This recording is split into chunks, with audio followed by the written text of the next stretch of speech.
మన దేశ సంస్కృతి గురించి తెలుసుకోవాలనుకుంటున్నారు.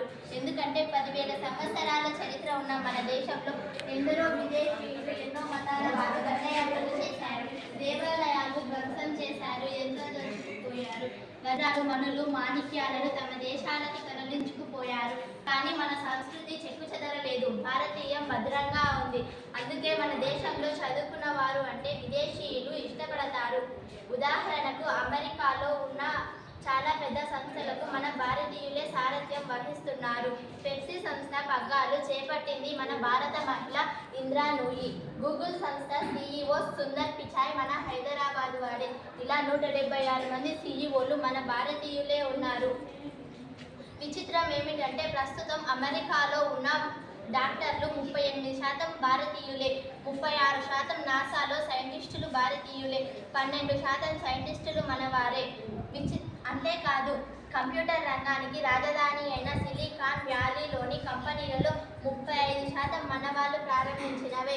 ప్రపంచమంతా మన గురించి తెలుసుకుంటుంటే మనం మాత్రం పాశ్చాత్య మోజులో పడి మన సంస్కృతిని పక్కన పెడుతున్నాం. చివరికి ఎలా మారిపోతున్నామంటే అమెరికా వెళ్ళే మార్గం గురించి ఆలోచిస్తున్నాం, కానీ అమ్మమ్మ ఇంటికి వెళ్ళే మార్గం గురించి ఆలోచించడం లేదు. మైకేల్ జాక్సన్ గురించి మనకి మొత్తం తెలుసు, కానీ మన తాన్సేన్ ఎవరో తెలియదు. కార్ల్ మార్క్స్, షేక్స్పియర్ల రచనలు బట్టి కొడతాం, కానీ మన కాళిదాసు గురించి కనీస జ్ఞానం లేదు. వస్తాదుల్లా కండలు పెంచి షో చేస్తాం, కానీ వజ్రాసనంలో నిమిషం కూడా కూర్చోలేదు. టులిప్స్ లాంటి ఇంగ్లీష్ మొక్కల గురించి లెక్చర్లు ఇస్తాం, కానీ ఇంట్లోనే ఉన్న తులసి మొక్క గురించి తెలియదు. రోమన్ సామ్రాజ్య పతనం వెనక ఎవరున్నారో చెప్తాం, కానీ మన రామాయణంలో కథానాయకుడు ఎవరో చెప్పలేం. అంతర్జాతీయంగా ఆర్థిక రంగంపై ప్రసంగాలు ఇస్తాం, కానీ చాణక్యుని అర్థశాస్త్రం గురించి ఆవగింజంతైనా తెలియదు. కాబట్టి మన గురించి మనం తెలుసుకోనంత కాలం మనం స్వాతంత్రం కోల్పోయిన వాళ్ళతో సమానం. ఈరోజు బెస్ట్ స్టూడెంట్ అంటే కేవలం మంచి మార్కులు వచ్చిన వాళ్ళే కాదు, అన్నింట్లో మంచిని గుర్తించాలి, మంచి పద్ధతులను అనుసరించాలి, మంచి నడవడిక అలవర్చుకోవాలి, మంచి సంబంధ బాంధవ్యాలు పెంచుకోవాలి.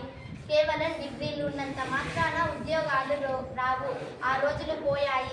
క్రమశిక్షణ, నిజాయితీ లోపించిన వాళ్ళను ఇటీవల ఇంటికి పంపిస్తున్నారు.